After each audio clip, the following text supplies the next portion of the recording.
Yes. Hello, good morning, good afternoon, good evening, ladies and gentlemen. Welcome to a new Good series evening. of meetings.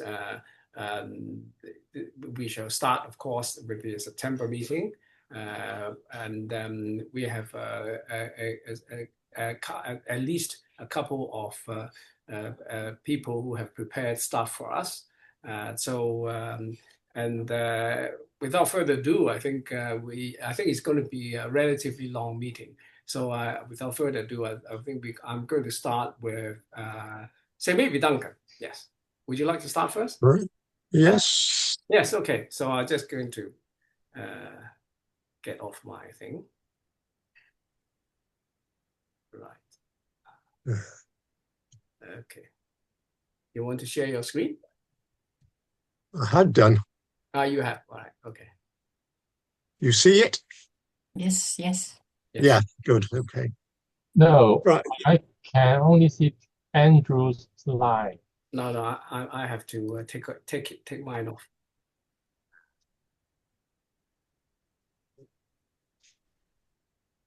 It tells me I'm screen sharing.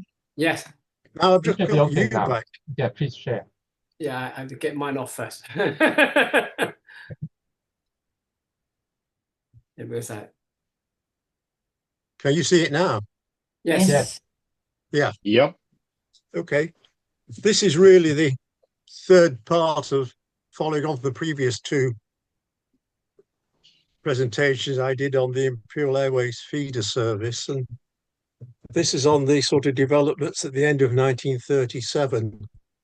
The airline had never wanted to connect with the trunk route at Penang, but they've been unable to successfully negotiate an agreement with the Siamese authorities to connect at Bangkok. The Siamese were keen to develop their own civil aviation, and they'd particularly tried to get Imperial Airways to train Siamese pilots to fly the route, and they were interested in trying to revenue share on the route, and that was something Imperial Airways was not prepared to accept. And they actually started the Penang feeder as a way of trying to pressure the Siamese government to change its stance. And just to show that there was an alternative route. And in fact, Imperial Airways operated 90 flights in each direction on the Penang feeder before they finally managed to reach an agreement to start the service at Bangkok. What attracted them was the possibility that flying from Bangkok to Hong Kong, they could hopefully do the service in a single day and omit the night stop in French Indochina. Interestingly, the contract between Imperial Airways and the British government was renewed in March 1937, when they were still firmly operating the Penang Hong Kong feeder. But a clause was inserted into the new contract that allowed a switch to Bangkok to take place if agreement could be reached. And I've got the details of the clause on this slide. The new route, it would take them through Udon and Fort Bayard to Hong Kong. The airline was being paid up to £25,000 a year by the British government to operate the service. That was in addition to whatever they got from the post office for carrying the mails. So they did anticipate perhaps having success. And I said they had a clause in the contract allowing them to switch to Bangkok if necessary mid-contract. They thought at the end of November that they'd got an agreement, and they thought that the service that departed London on the 28th of November would be the first to connect with the feeder. But as this cover shows, that was not the case. I think it's a test cover was sent by the airline. This is something they did on a regular basis, because the person it's addressed to, Mr. Dobbs, was the Imperial Airways manager in Hong Kong. And in fact, he annotated the cover on the reverse, saying it was carried via Penang, because the Siamese government didn't sign the agreement until the 4th of December. Interestingly, it's got a rather nice strike of the Imperial Airways Far East Limited Hong Kong cachet on the back, and it's been signed by Mr. Dobbs as well. The first dispatch of mail from London to actually go via the Bangkok feeder was IE 609. IE simply stands for India eastbound. It was the way Imperial Airways designated their services. It left Croydon on the 12th of December, reached Bangkok on the 18th, and it was forwarded next day by Delphinus operating BH1, Bangkok to Hong Kong 1. And it reached Hong Kong on the 20th after night stopping at Hanoi. Again, almost certainly a test item sent to Manager Dobbs. The other cover on the right is a commercial cover sent to a soldier who was based in Hong Kong.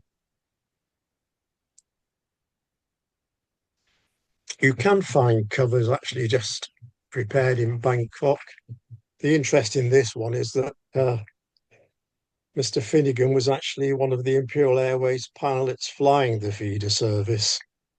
He also appears to have been a collector because you do find other covers prepared by him, and I think I'm showing another one this afternoon. You're aware the K2 was the delivery chop for the postman who was responsible for delivering mail to the Peninsula Hotel. The Imperial Airways office was actually located within the Peninsula Hotel. They knew where their clientele was likely to be staying. This is a cover that went by the last feeder service to operate to Penang. It left Hong Kong on the 11th of December, connected with IW 608, India westbound, and reached Southampton on the 20th of December. From my point of view, the other interest about this cover is it was carried by Carpentaria, one of the Empire flying boats, which was making its maiden westbound service. And you have a fairly extensive collection of the flying boat mail, and this comes out of that. A double weight item, 2 times 50 cents plus the registration fee. The first dispatch from Hong Kong to actually go to Bangkok left on the 19th of December. The cover on the left is another of those prepared by Captain Finnegan, correctly rated at 35 cents.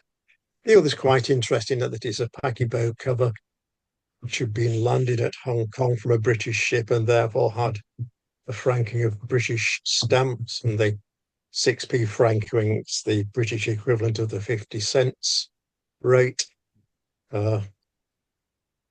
It reached Southampton on the 27th of December.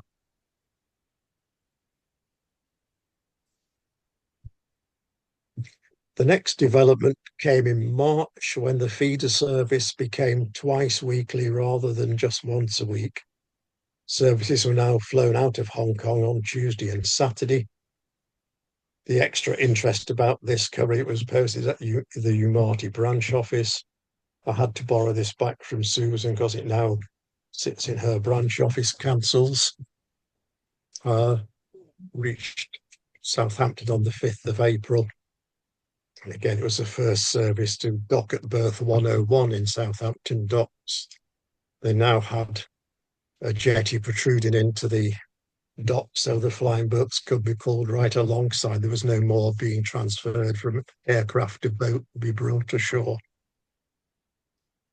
And final development relates to these two covers.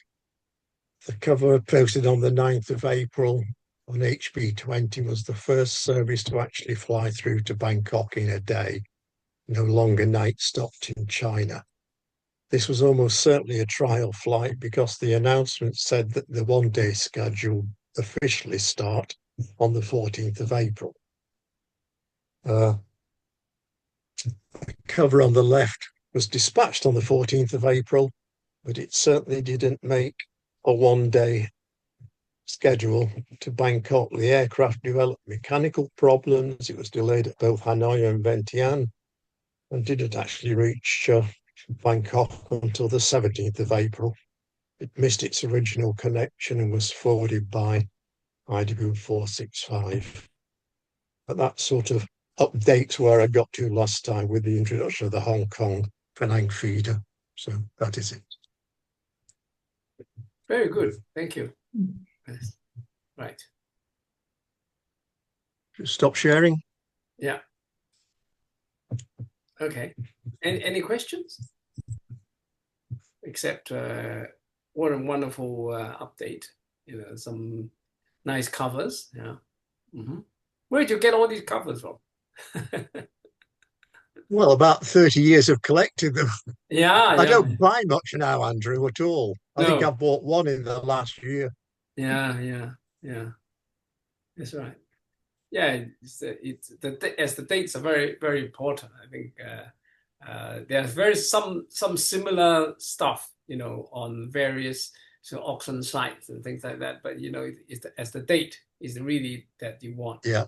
You got to have the knowledge. Sometimes they can go very cheap, but you know, if you have a couple of people. Very rarely. Yeah, very rarely. Yeah, you know, usually there are more than one or two individuals that have actually spotted the item, and then it just went sky high, and especially with both of them have buy bids on it. So yeah, I guess that's interesting. So right, so no questions. Then maybe if you you know, read the playback, if you watch the playback, and you discovered some interesting material you want to share with Duncan, yeah, why not send him an email? Or you can actually send it to me, and I'll forward it to email to Duncan if you don't know his email. All right. So anyway, okay. So shall we move on to the next presenter, Simon? Simon has worked hard, I think for some time, for over 1 or 2 weeks on some interesting discoveries that he's got. So Simon. Yeah, okay. Off to you. Good day, everyone. Let me share the screen.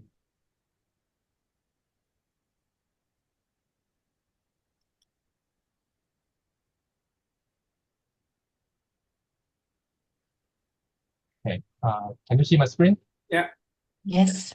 Okay, yeah, good day, everyone. And yeah, today I'm going to continue my series of one day stamp, one story.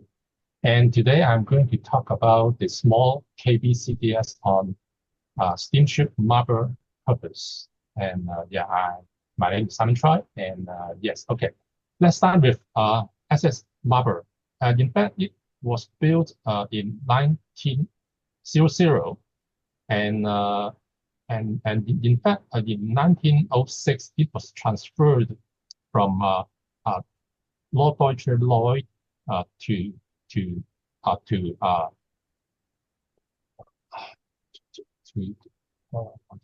Roland Line. In fact, okay, and we named the ship from Marburg to Lambert. So this record is Lambert's record. In fact, Lambert was the new name of Marburg. And then in 1926, that ship was transferred back to NDL. And but the name was not renamed. And in 1932, it was scrapped. Okay, just a brief background of this ship. And then, in fact, in 1903, that Marburg, in fact, has visited Hong Kong. And this is the news clipping on Hong Kong Daily Press on November 2nd, 1903. And this advertisement of schedule or proposed sailing from Hong Kong, in fact, was that the Marburg would be sailing on November 21st. Okay. And then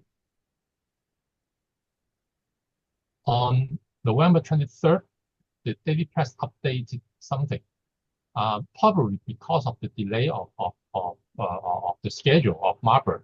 The ship left Shanghai and on November 22nd, and with cargoes of matches and general cottons, etc. and the updated proposed sailing from Hong Kong was postponed to November 24. Okay, that means on November 23rd, Marburg was staying in Hong Kong, unloading and loading cargoes. And then the crew of the steamship on that day had the chance to go on shore and do some local visits. In fact, a few coffers bearing the small KB day stamp and with the address SS Marburg, Hong Kong, Kowloon Br have been recorded. And also the Kowloon Post Office, the Kowloon branch post office was located nearby the Kowloon Br. This is one of the cover. In fact, this cover appeared on the Zoom meeting on April 21st, 2022, presented by one of our members. This cover was cancelled directly at Kowloon Post Office, so you can see that the KB day stamp of Index D was applied directly on the stamp in this ship. Index D indicates the time around noon to 1 p.m. As it is a 1 cent envelope, it's the Queen Victoria Postal Station envelope in yellow. It was suggested as a local bulk mailing of circular to vessels plying in ports of Hong Kong. According to the owner of this cover, to explain the usage of this 1 cent cover, to explain the usage of a 1 cent postage rate to an address in Kowloon. But my question is, why was there a local bulk mailing of circulars to someone on board a ship, and that the ship was just temporarily staying in Hong Kong? Who could possibly be the sender? Okay, let me come back to my opinions on these questions later.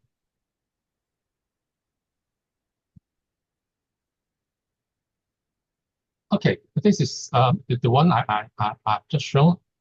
In fact, besides of this one, at least one more QA 1 cent yellow PSE addressed to the same ship and the same addressee at Kowloon Br has been recorded. This is the second one, which I'm having an image in my computer. You can see the slight differences of the position of the KB stamp and the handwritings. But well, my opinion is that the handwritings in fact are from the same person. And yeah, again, the question was, what was the reason of sending multiple copies of a circular to the same person on board a ship transiting Hong Kong? Also, according to an article in Hong Kong Philatelic Society Journal 23rd, the name of the article is called Kowloon Postal Matters by Richard Whittington. Richard recorded the earliest example of the Kowloon Type B CPS used to cancel an adhesive or indicium was dated 23rd November 1903, cancelling the indicium of a QE 1 cent yellow postal station card. In fact, I've asked Richard whether he is having the image of that cover he mentioned in the article, but he replied to me that he has only the record, not the image of that cover. So I'm not sure whether the record Richard mentions belongs to the above, one of the two above, or probably a third copy may exist. Okay, there exists another group of covers addressed to the same person on SS Marburg. And in fact, more than one copy, a few copies of the same type of this of the postal stationery, the QE 2 cent green PSE, all with the sender's name and address, but with the same addressee and same address as the 1 cent yellow PSE. And you can see that the handwritings look very similar. And I'll I'll compare those handwritings in one of my latest slides. Okay, and the name of the addressee, I would say in this cover, it used the initials of the full name as the previous 1 cent yellow envelopes. I have 3 different images, in fact 3 covers of records in my computer. And all these covers were cancelled directly with the KB index D day stamp. And index D indicate window 1 p.m., same as the yellow 1 cent envelope as I showed before. And the orientation of the KB cancellation was upside down. All these covers was having the KB cancellation applied upside down. Okay, besides of the envelopes, the 1 cent and 2 cent envelopes, in fact, there exists a QV 1 cent green postal station card, and with the same address and same handwriting as the previous items. So this is the image of the 1 cent QV postal station card. You can see that the addressee initials, and then the ship name, the Marburg, and the address in fact are the same as the previous items. And also the KB day stamp index D cancel directly on the stamp indicium and also of upside down orientation. On the back, you can see that there was nothing written on the back. So I would say it is obviously Philatelic, and this card was cancelled to order. And as I just mentioned, I would say all these handwritings were from the same person. The 2 with the yellow frame, in fact, were the 1 cent stationery envelope in yellow of indicia, and then the 3 in green frames were the 2 cent green QV indicia envelopes, and this one in thicker frame, in fact, was from the postal station card, the 1 cent card. So I can say a collector on board the steamship Marburg at Hong Kong Kowloon Br took the chance to visit Kowloon branch post office around noon time on the 3rd of November and produced a group of philatelic items, including a QV 1 cent green postal station card, 1 cent yellow postal station envelopes, and 2 cent green postal station envelopes, etc. Were these philatelic items postally mailed and delivered? I will come back to it later. Okay, another group of covers addressed to SS Marburg at Kowloon have been recorded. This group is a little bit different from the previous ones. The addressee, in fact, was another person on board the ship, and his name is E. Browse. So you can see that the handwritings and the name are different from the previous covers. And the day stamp cancelled directly on the stamp indicium is of index E. Index E indicates 3 to 3 p.m. And the most interesting part is that it is having a KB index F on the left side away from the stamp. Index F indicates 4 p.m. in the afternoon. And I would say it indicates the afternoon delivery by the postman at Kowloon Post Office to the address location, which is the SS Marburg in Kowloon. This is also a 1 cent cover. So if 1 cent cover was used for local bulk mailing of circulars, then what was this cover also an example of a local bulk circular mail? Okay, there's another one, but this is a 2-cent envelope in green, the King Edward VII postal station envelope, 2 cents in green. The date stamp cancelling, the stamp indicia on this cover is of index B, not the index E as before. Okay, this is index B, which is in the morning, 8 to 9 a.m. And the delivery date stamp is the same, index F on the left side of the envelope. Index F, as I just mentioned, in case 4 p.m. And the writings, you can see that they are the same handwriting from the same person as the previous one sent round. Yes. On the back, there's low sender's name and address. And in fact, there's nothing in the cover. And so I suppose it was possibly posted philatelically for collecting back. So if this item, including the one in brown, the one seen envelope in brown, also with the delivery date stamp, I suppose the postman, the Kowloon post office, might need to seek confirmation of the exact location of the ship, maybe confirmation from GPO of the exact location, so that he can deliver the mails to the ship. Hence, the delivery was made in the afternoon. Because you can see that index B was quite early in the morning, 8 to 9 p.m. And then usually the first delivery may be around 10 a.m. But the delivery here, in fact, was in the afternoon. Okay, let us go to some, let us talk about a little bit about the postal operations. You can see that all the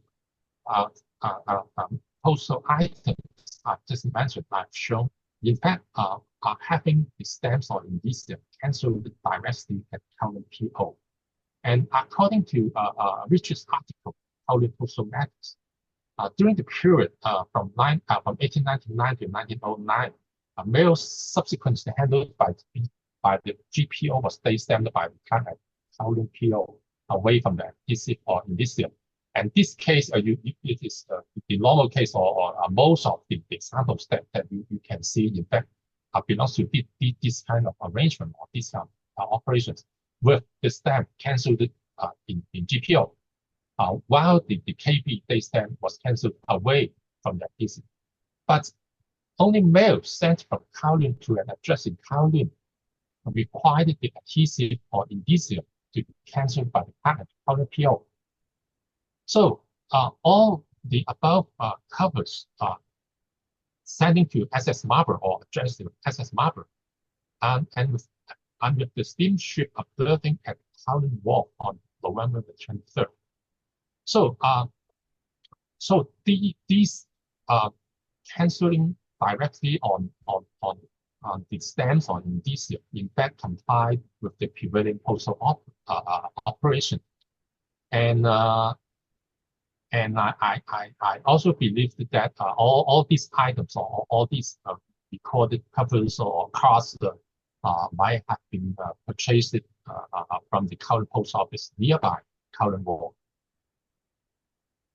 And then about the delivery of mails, as I just mentioned, someone suggested it's a harbor delivery or something like that. So, or postally mailed item delivered by a launch to someone on board the ship. But the fact is that these covers with a certain number of them are having no delivery date stamp. So without the delivery KB date stamp, were they cancelled to order and handed back to the sender? But there are two with the dispatching date stamps, and these two covers could possibly or could be postally delivered to SS Marburg. But even if they were postally delivered, I would say the delivery did not require handling by the GPO and did not require the use of a launch to do harbor delivery. In fact, they were delivered by the postman at Kowloon Post Office on foot to Kowloon Wharf to the SS Marburg berthed at Kowloon Wharf. And also, I just mentioned that perhaps the postman might have to seek confirmation of the location of the ship in order to deliver mails addressed to it. Hence, the delivery was made in the afternoon. About the postage rates, as I've asked, what was the 1 cent postal station envelopes applying local bulk circular rate? The effective local delivery rate in 1903 include letters 2 cents, single postcard 1 cent, and reply postcard 2 cents.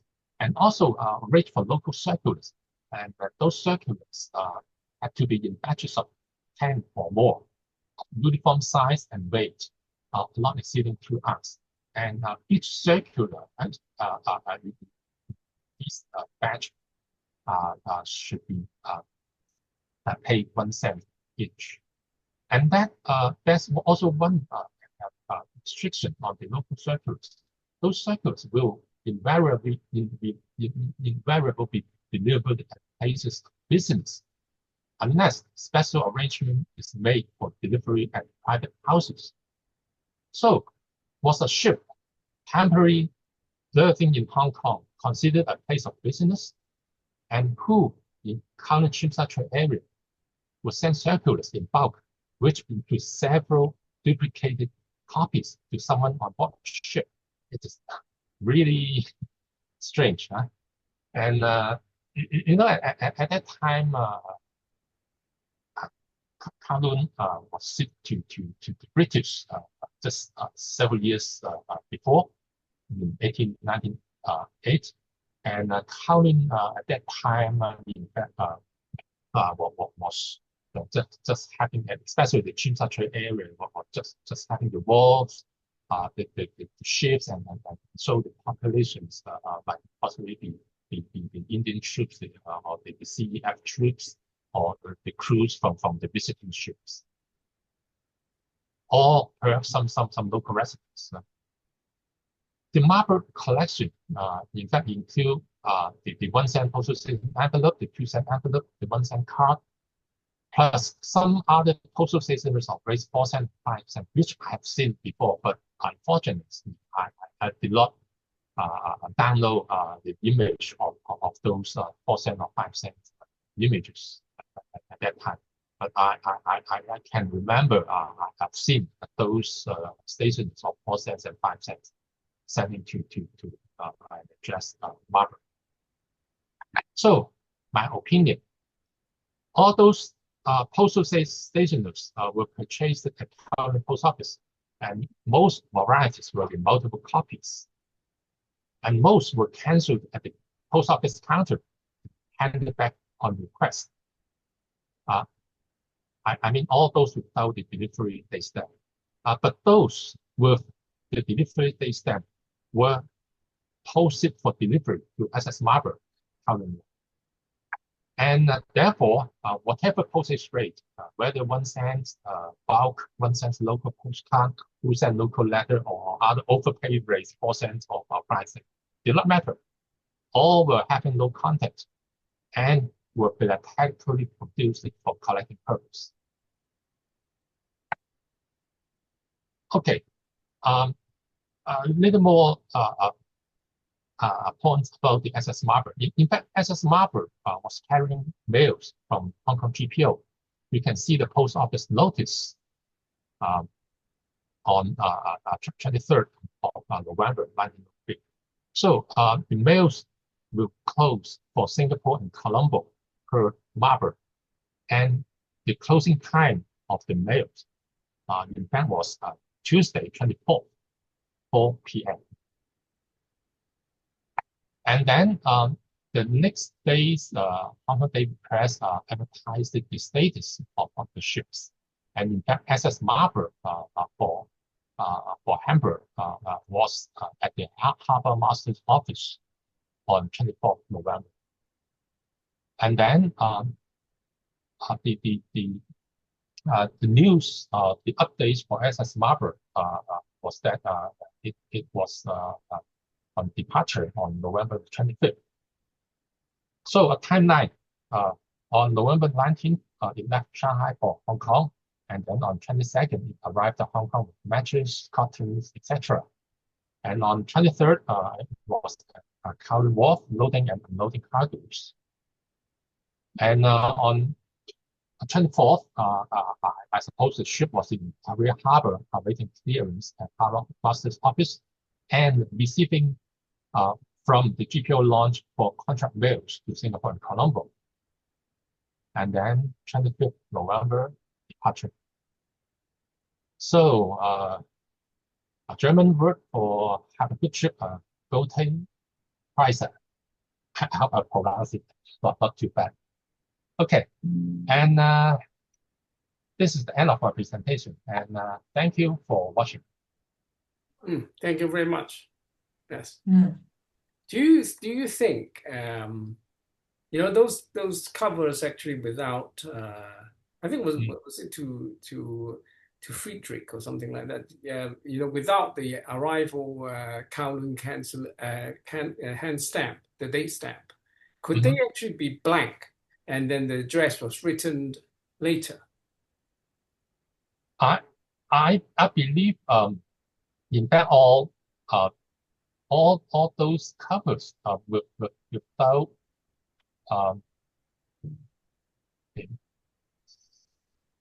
they all look philatelic for sure. Yeah. But, I mean, it is quite possible that they were just handed to the post office. They date stamped it, and it was that at that particular state it was blank, and then the address was written. Well, you can't prove it, but maybe. This is one of the possible scenario, and so what I can say is that most likely they were cancelled. The stamps the stamp this year were cancelled at the counter, and then the sender got them back without the address written on. That's right. Yeah, it's hard to prove, I know, but there are awful number of stationery around the turn of the century that they are philatelic. Philately CTO, cancelled to order, and without anything written on. But later on, to sell when those covers or cards got into the hands of stamp dealers, they have to put something on it before they sell. Yeah. So, right. Yeah, but of course the ink would be much later. Well, for a much later period, it just looks more modern than these. You can't tell. I mean, there's no. No doubt the writing actually, although maybe the SS is slightly different, the steamship, but it's obviously from the same in the same hand. Yeah. If you look at Hong Kong, the word Hong Kong, Ingo is very good at that. Yeah, Ingo is the expert in that. Would you say that they are from the same person?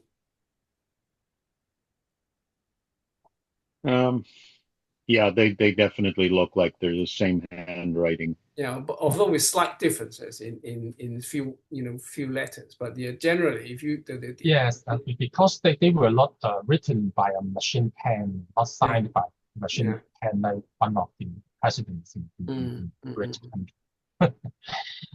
Okay, I think one of the interesting discussion points I want to is that. It's about local bulk circular rates and also the harbor delivery. And in fact, if this cover was under the local bulk circular rate, I think it could be very, very interesting. But according to the situation of Kowloon at that time, and then also all the surrounding facts, I don't believe so. Okay. And also even for the covers with the different date stamp, and I assumed that they were actually delivered. In fact, the delivery was made by the poster from Philatelia, not by the steam launch from GPO. Okay, so that there's no harbor delivery in these cases.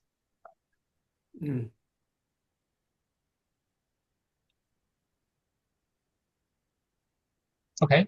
I think that the ones with but why were they all upside down? It seems that they were stamped at the same time. Yes, I don't know.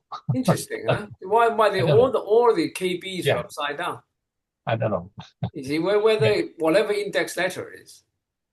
Maybe Very strange. part of the card or just arbitrary cancel that pile of covers. Yeah, maybe. And he thought, wow, what a big pile of items. He just go bang, bang, bang, bang. He was not very happy to do so much work. In that particular case, I mean, it's quite likely that that you could also find say maybe the 10 cent as well, but this. Yeah. In fact, as I just mentioned, it just looks like that some stationary collectors went to the Kowloon post office. Or maybe at that time, maybe besides of some new stamps, what he could purchase were disposal stationaries. Yeah, waiting to be discovered.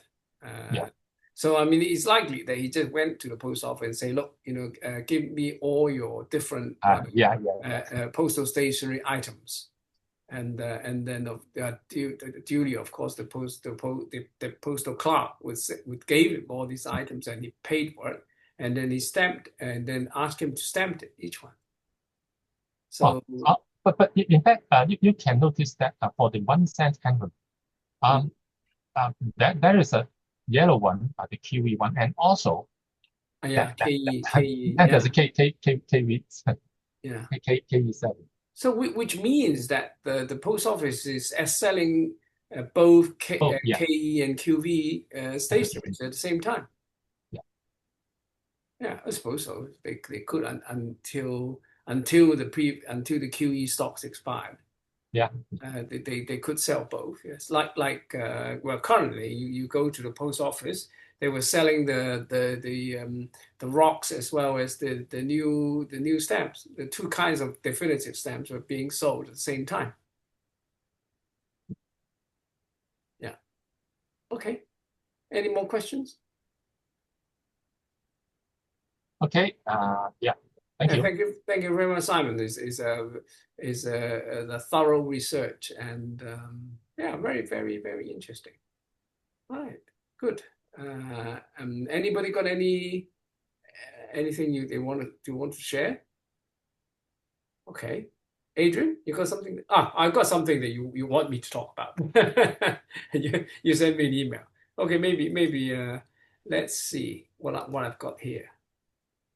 Okay, right, there we go. All right, let's do the slideshow.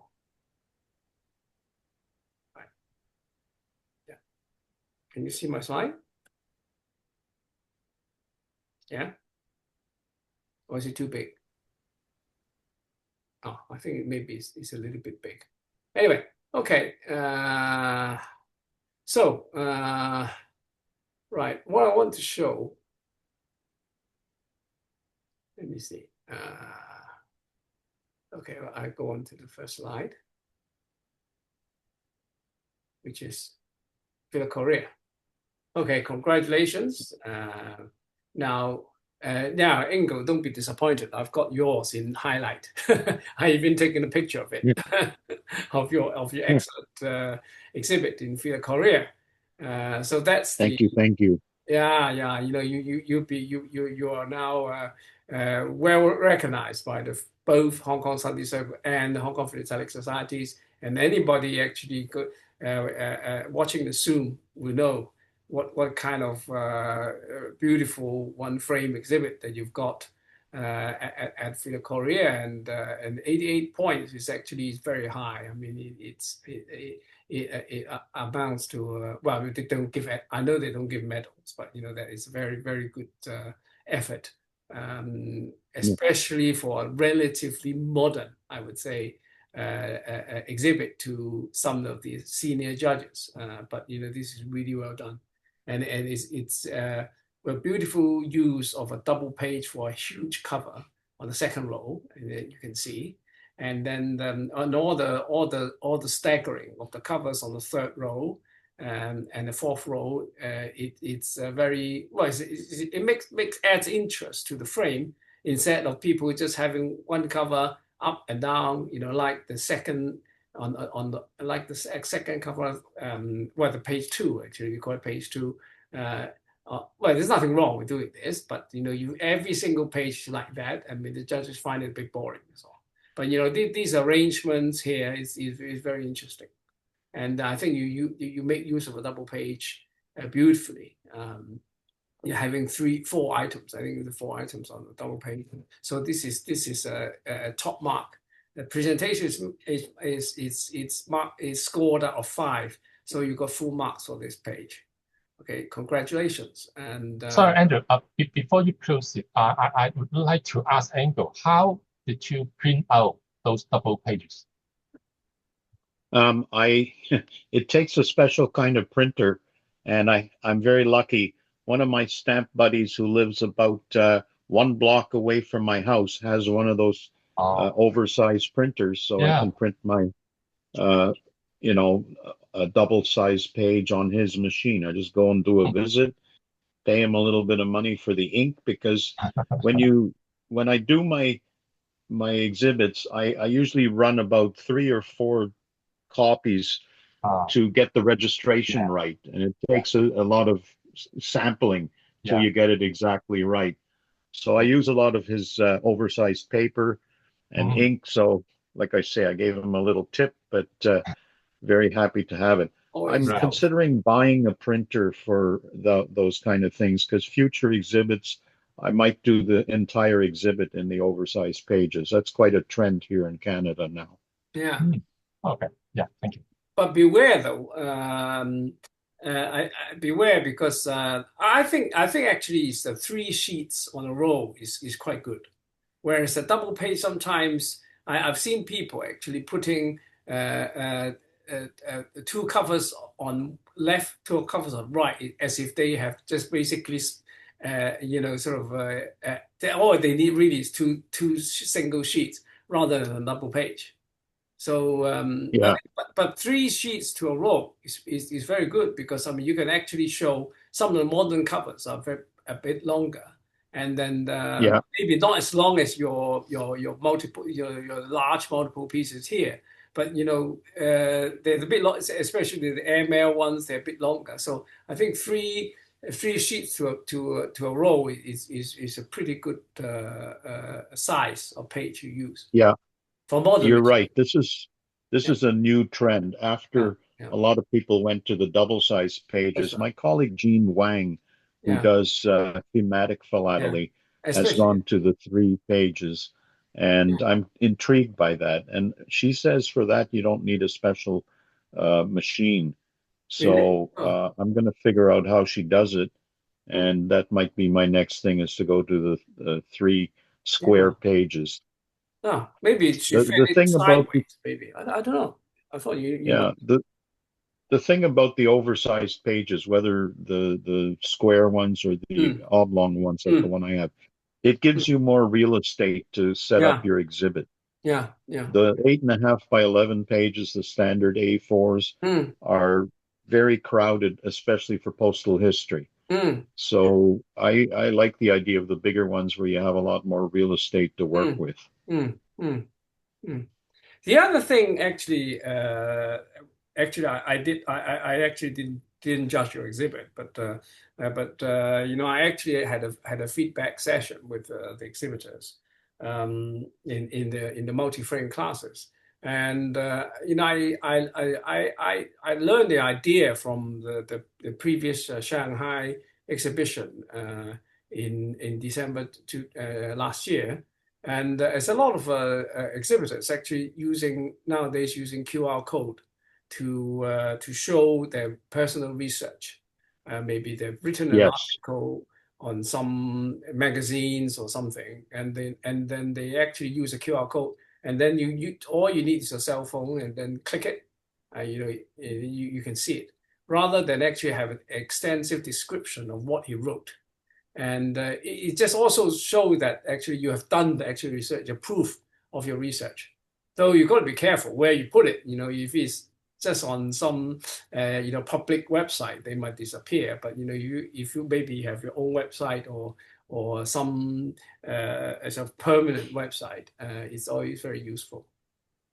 Yeah, that's also becoming very prevalent with exhibitors in Canada.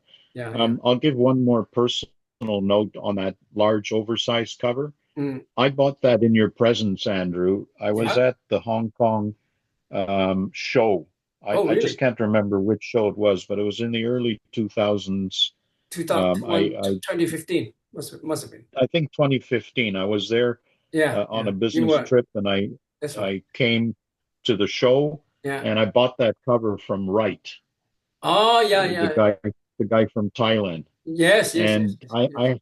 He has very expensive prices. I paid a lot of money for that cover, probably too much. Nothing. But the good thing was he let me pay it in stages. I gave him my American Express number, and then every month he took a deduction. So I was able to afford the cover because of that. But I remember we had a good time at that show. That was a fun one. That's right.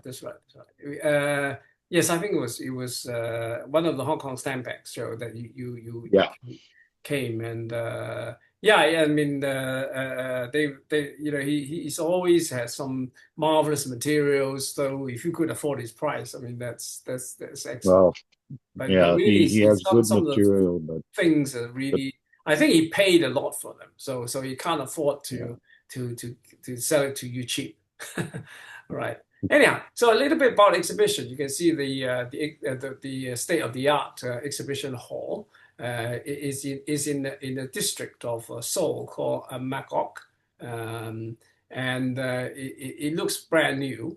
Well, not brand. I would say maybe 10 years old or something. And the good thing about it is the bottom of the part of the structure is the exhibition center.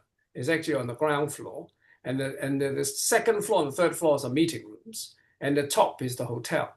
So it's very convenient that people staying in the hotel, the official hotel, could just walk down the escalators or get the elevators and come down to the ground floor to the exhibition. The exhibition hall is huge. I mean, it's I've never seen it. Maybe I think the gallery between each frame is even wider than in Essen. I'm not sure about or maybe US have even bigger gallery between the two frames, but no, in Asia usually it's very it's very narrow. So I mean you can hardly actually fit more than 3 people between the frames. But it's very well lighted, and there's quite a lot of people actually studying the exhibit. So it's a very good show. And here are the results of the Hong Kong page. Some exhibitors, our member Charles Chan got a gold medal, and the Professor Shaw got a large vermeil for 5-frame military post in Hong Kong. Yes, and Ivan Wong actually also got a large vermeil for his 8-frame of. It's a very specialized exhibit on the QV 2 cent red.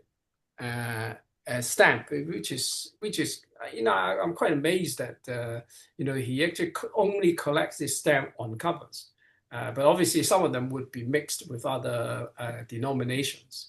But the Hong Kong Philatelic Society journal actually scored a large vermeil, which is very, very good for a journal. Well done, Professor Shaw. He spent a lot of time on production of the journal and canvassing sort of articles from various people, and it's quite rare for it is considered as a magazine, not a book, to get a large vermeil. And we have our junior youth exhibitor who's called vermeil, which is extremely good. I think it's 1-frame maximum card exhibit. All right, so let's go to the next slide, which I want to show, which is this thing. Okay, This is actually a correspondence to Shanghai. And you can see somebody actually mailed these postcards on board of the ship, actually going into the final destination is Shanghai. But you can see the card. You can read it when if you want to. But I worked out all the ships carried by ships, and then when the cards got to Shanghai, and it was some of them were stamped at the paquebot at the Shanghai post office, at the German post office. This one from the French post office, and now it's quite interesting that you see that these were all delivered by the Shanghai local post, which is actually an some organized some postal service, and some said is in the same building as the British post office. So it actually shows that all these cards were actually delivered to Shanghai, except one, at least by the P&O. And then, but why is it got different post office paquebot markings on? So my belief, well, it's a British ship because it's got a British stamp on. So my belief is that it's really up to the purser actually to take to whatever post office he felt like doing. And maybe at this time he took it to German, he took it to French, and this one, because it was actually sorted by the P&O Marine Sorter with Hong Kong and Shanghai partial postmark on, and it was never actually it was actually delivered by the post office instead of being a paquebot mail.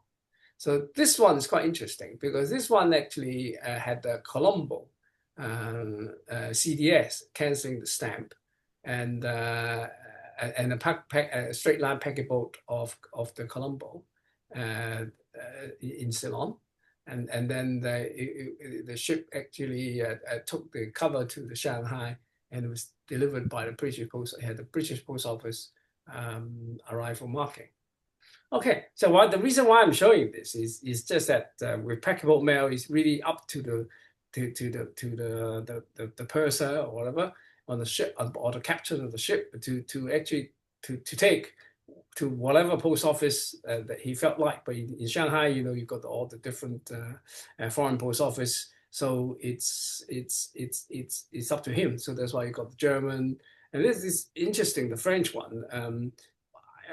At first, I thought that the stamp did not belong. Maybe the original stamp fell off or something. But actually, this paquebot mark is not actually recorded by any literature as the French. But this is a typical French colonial style paquebot. You can find it in other French colonies as well.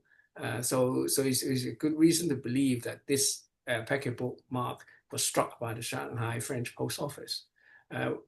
Maybe the clerk said, it's a British stamp. But he could actually use the paquebot mark and cancel the stamp, but well, he didn't. So he just left it uncancelled. But if you compare to this, actually, all these different cards came into a certain internet auction by the same dealer at different times. But having actually went through all his previous dealings, and then you could actually got the card. This is from an auction lot, but you can actually see the individual cards that he sold at various times on the internet auction, and the penny, the stamp is very similar, so it's probably be sold on board of the ship. Right. Okay. So now let's go to the next one, which is this one. Now I've been doing a bit of a study. I'm sure some people in Hong Kong would have known. I've been doing a little study on these BPO to CPO cancels. On the postcard is usually on the address side, and on the cover is usually on the back of the cover. And Proud actually listed 4 different types and they look very similar. But I think if you study them closely, particularly if you have the actual example of the cachet in hand, and you can see that they are quite different. And also difference of is sometimes embellished drawings. So for example, this type, the sea is not quite like this. Maybe it's example where was over inked or something, but it actually looks like that. So these are the actual examples corresponding to the various types, or the 4 types that he recorded. And thereby, obviously, Ted Proud actually had his own valuation, which is, I don't know, so he called it 500 points, or maybe the higher the point, the rarer the item is. So, and these are only, the markings are only found on incoming mail to Shanghai, with a few exceptions. They are actually also found on some transit mail. So transit mails means the boat actually arrived in Shanghai, and they were not actually delivered for a Shanghai address. They were delivered outside Shanghai. So, okay. Don't worry, because I've written an article in the next coming journal, so you can actually check out some of the interesting. All right. So, the date, the latest recorded date is logical, because in 1922 the BPO in Shanghai closed. The earliest date Proud recorded is 1919, or maybe even earlier, because there's so far the earliest recorded is 1919. So this needs further research to whether it could be used in 1918 or. But why was the cachet introduced? That's a question. But why suddenly the Shanghai local post used to deliver letters within Shanghai city, but why suddenly they delegate the job to it's called the Republican Post Office now, because in 1919 is already the Republic of China. So. So it's a question: does this CPO means, well, obviously Chinese post office? Does it mean that it is actually the Chinese post office, or rather than the Shanghai local post? I think it's the Chinese post office that, and also, does it mean that from 1919 onwards till closure, the Shanghai BPO becomes a dispatch office only and no longer deliver letters?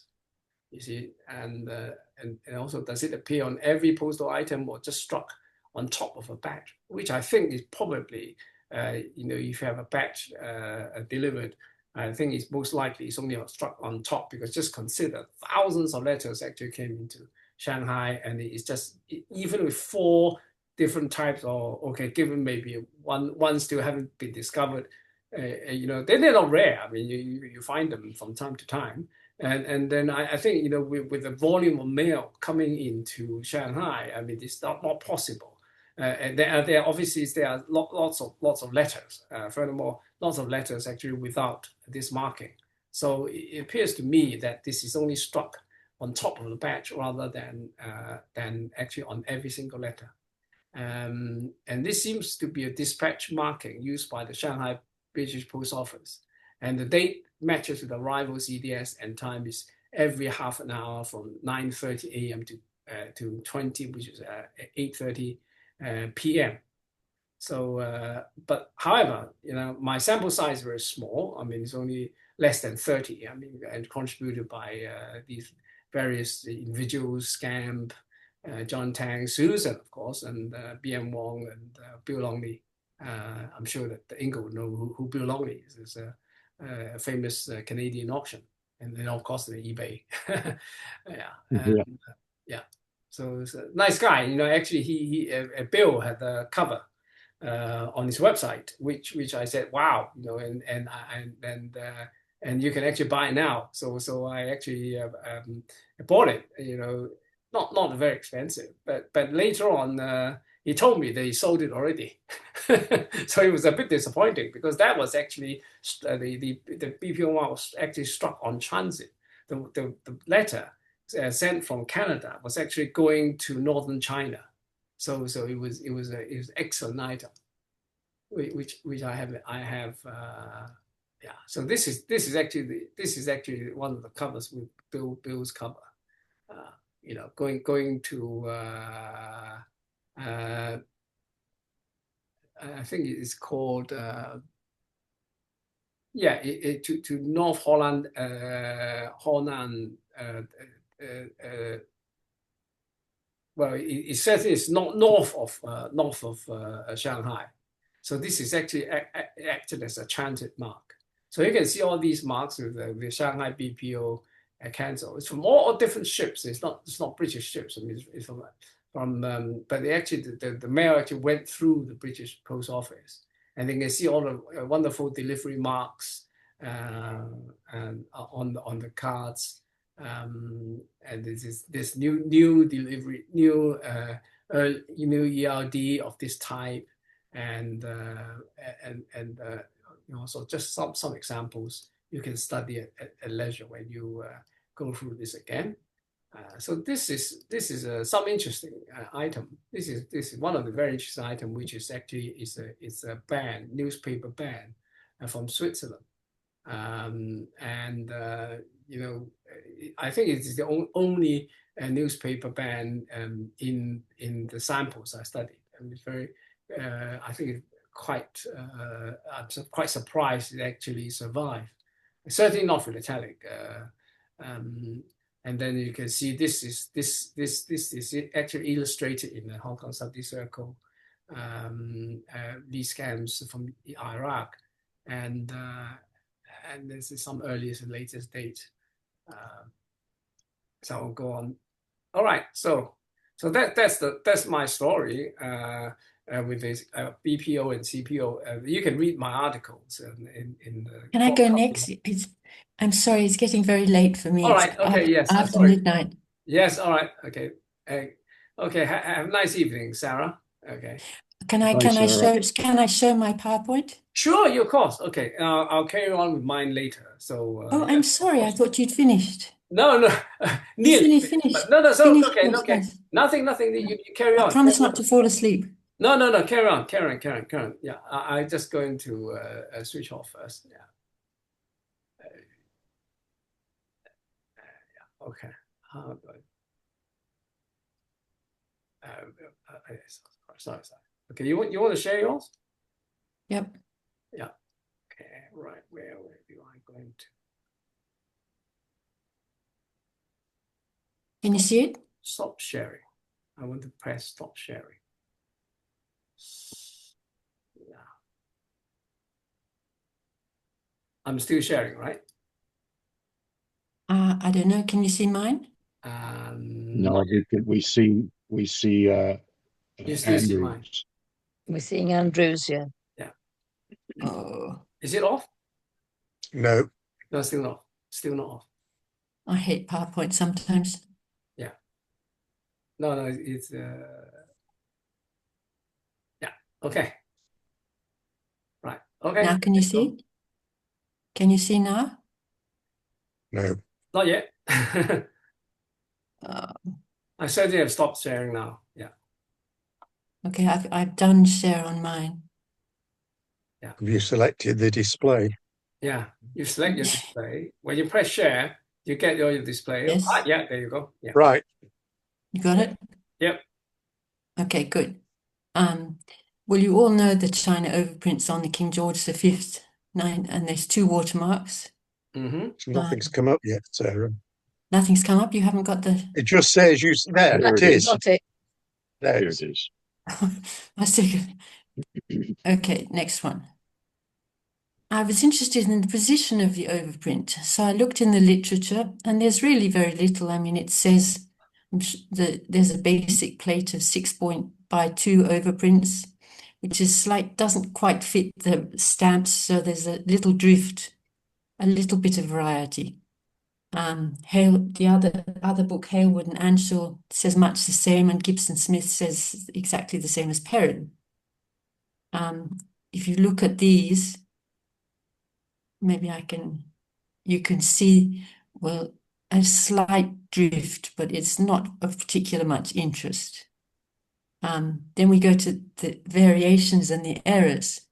The thin C, you can see on this on the middle one, and on the right one has the thin C, and the thin H on the left-hand stamp. The other error is the missing right leg of the A, and I don't have an example of that, sorry. But this is what I'm more interested in. This sheet was found in Weihai Wei, where obviously the paper hadn't been put in straight, so that by the bottom of the sheet, the china appeared like this. You can see it's very damaged, this bottom stamp.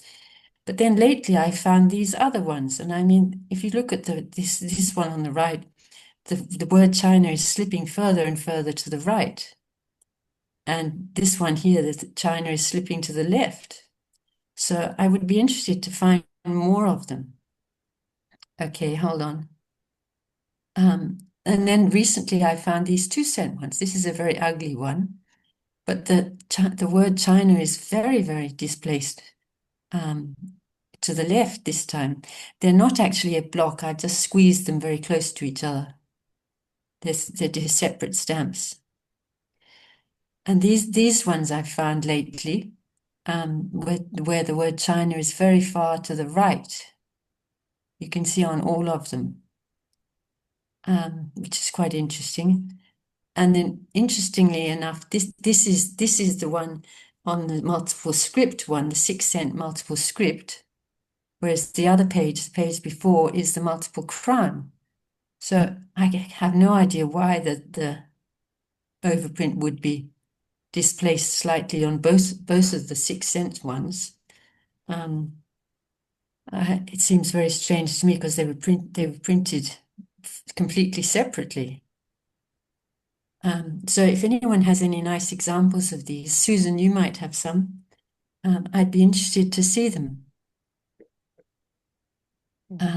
Or any suggestions why the paper was perhaps put in crookedly or not quite straight, why these were printed like this.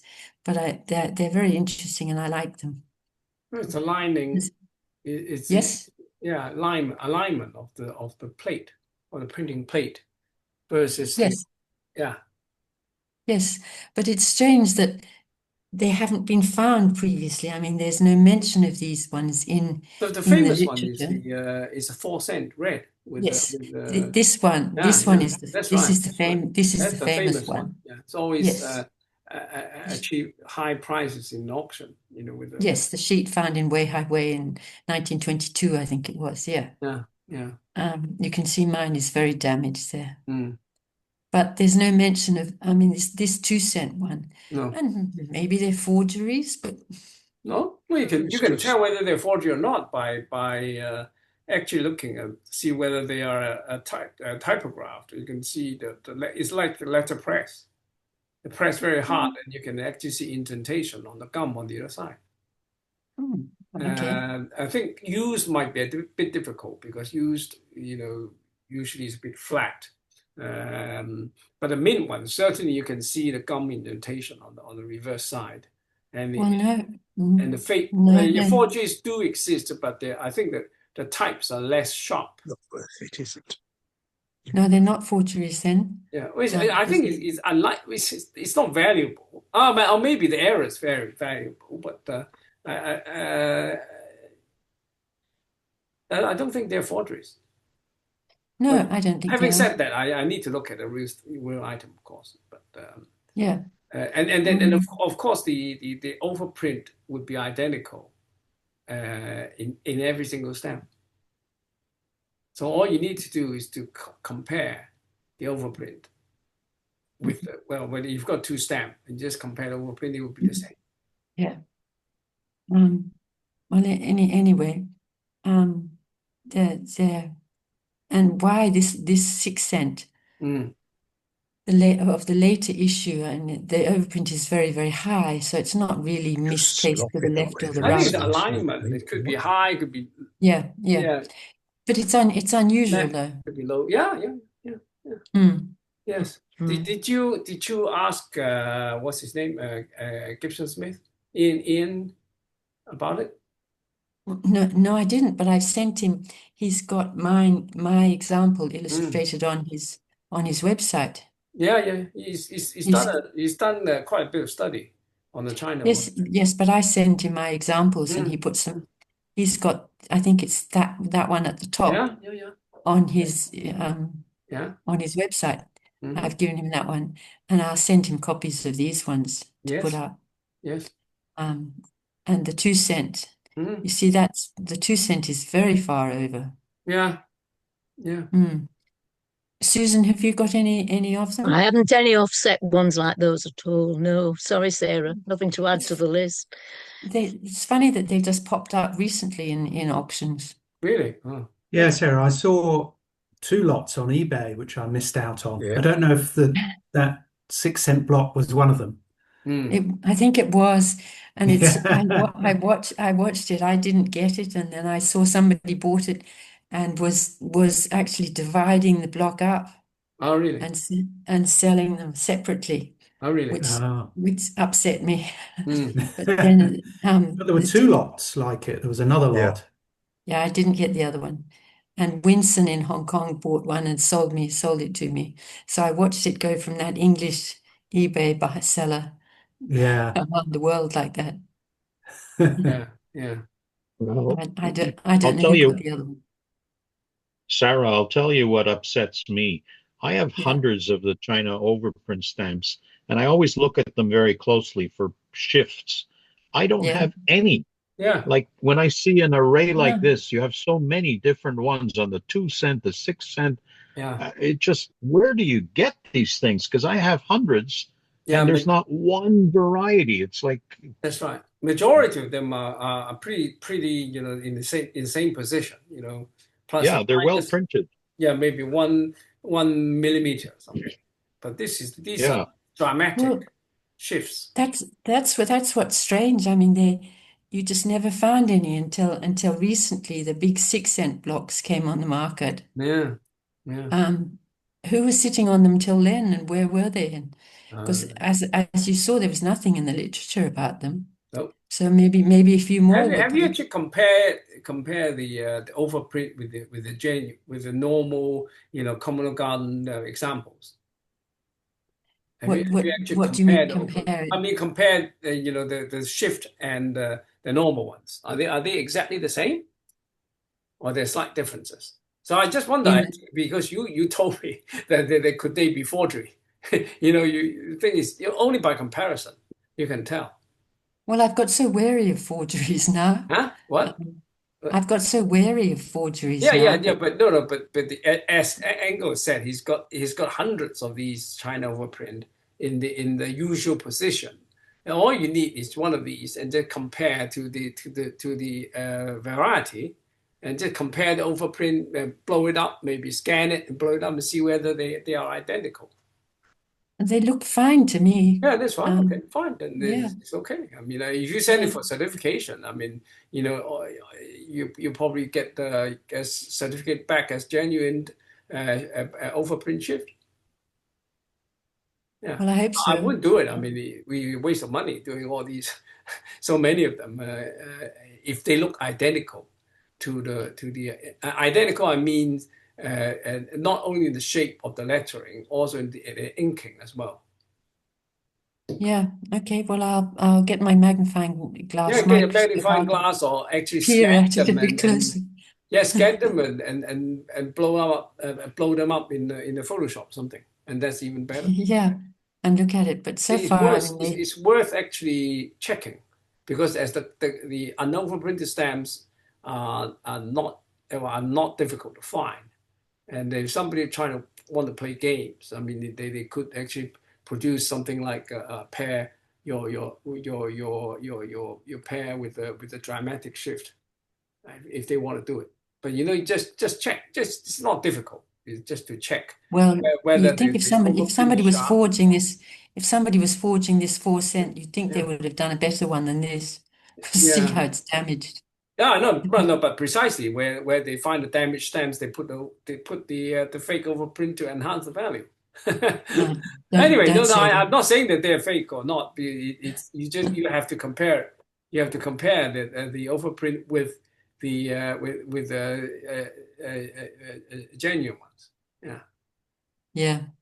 Okay, I'll have a I good would say look. I would say majority are genuine. I believe. Yeah.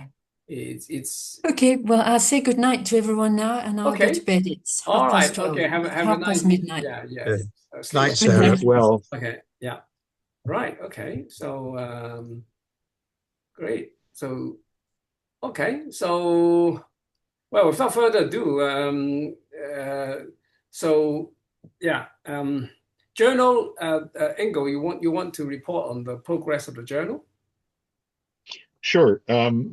We do have enough. Excuse me. Have you had enough articles? We do have enough articles for the October journal, Oh, that's good. and thank you to everybody who's submitting articles. Mm. Joe has also spurred me to submit a few things, so Yeah, good. there'll be lots of good variety, and just keep them coming. Though Yes.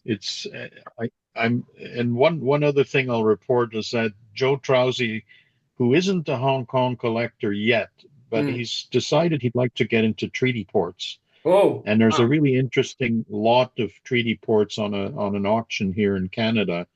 So I encouraged him to bid on it, and that lot also has some interesting branch post office cancels that I'm interested in. Oh, so we're going to buy it jointly. Yeah, we'll split it. So right. that means he can start off a nice treaty port collection. It's got all the not rare ones. There's none of the really scarce obliterators or anything, but it's a good start of all the major treaty ports. So hopefully he'll then be a Hong Kong collector. Yeah. And have more input into our study. But he's a guy who's happy to do it, and we're lucky to have him. Yeah. I did reach out to Nick Halewood. I saw a post on Facebook where he commented very recently, like 2 weeks ago. So I saw his comment, so I right away texted him or sent him on Facebook Messenger. Hey, Nick, nice to see you're around. What's happening? How are you? No answer. Oh, very strange. Very strange. It I was not a philatelic thing. It was I forget what he was commenting on. It was a non-philatelic thing. Yeah. But like I say, when I saw his name, I right away jumped on it, but he didn't get back to me. So still no news on him. No. But is he out we're lucky of the to have hospital Joe. or still? I have no He idea. seems to be out of the hospital. Yeah. He seems to be out of the hospital, but yeah, it's I emailed the guy from the King George VI Philatelic Society, whatever they call themselves, and he's been in touch with them, and he said he's been out of the hospital, but he's still very weak and not active. So okay, yeah. All right, so keep the articles coming, people. Yeah, right. Vincent, did Charles Chan wrote to you about your cover? He wrote just to get a better scan of the cover. Okay. So he but hasn't studied it. Yeah. He hasn't come back with any views on it or anything. I've continued to do some research on it though, and I'm thinking that what looks like a 1 in red might actually be an Italian weight unit. In the first category weight, and then the 2 might be then the credit to Italy. But that's one, I haven't been able to document that anywhere, but I did see something in Jeff Lewis's book on the 1836 treaty where they had an Italian weight mark that was similar. And so that's why I'm thinking it might be that. And but we'll see. Yeah. It'll be interesting to get Charles's input, though. I'm hoping he'll come back with something. Okay. Well, let's hope that he finds out something about it.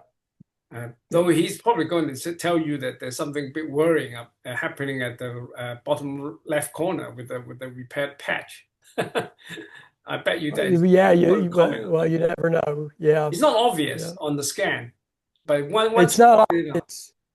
Yeah, that's not obvious, and it's interesting. I didn't even notice it until I really scanned it, got looking at it more closely, and then I saw that they had clipped a little square out of an unused part of the page that's not visible, and they covered up something, but it's not mentioned in the catalog.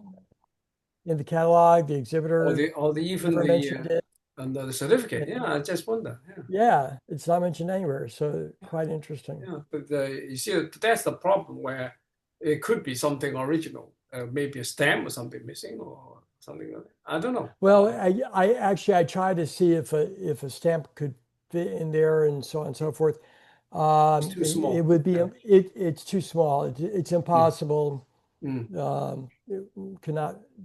I think it was just a kind of a hole from when they opened up the circular, and so they just patched it up for appearance purposes. Sure. Yeah. Okay. Right. Good. All right. Okay. So I think if there's no matters arising, we will call it a day, and we will see you next month. And let's take up something interesting for all of us, and we have another meeting sometime in October. Okay. So I mean, as usual, we like to thank FIAP for sponsoring the online meeting that we have, and well, it's good night for me in Hong Kong. Right. Good night. Yeah, it's good night, and thank you, everyone. Yes, thank you very much. Okay. Bye bye. Yes, and see you next month. Okay. Bye bye. Bye. Bye bye. Bye bye.